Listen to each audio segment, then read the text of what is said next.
ব্যাপার? কেন বসে বসে মন খারাপ করে কান্নাকাটি করতেছো কেন?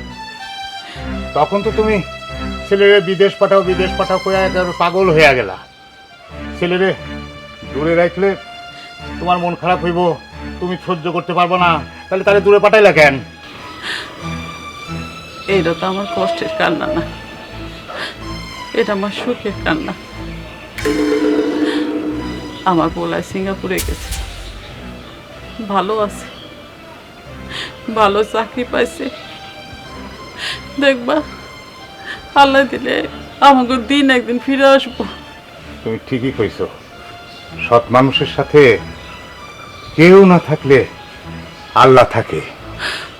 আর এই যে দিন বদলের কথা কইলা, সময় মতো দেখবা ঠিকই আমাকে দিন বদলাইছে।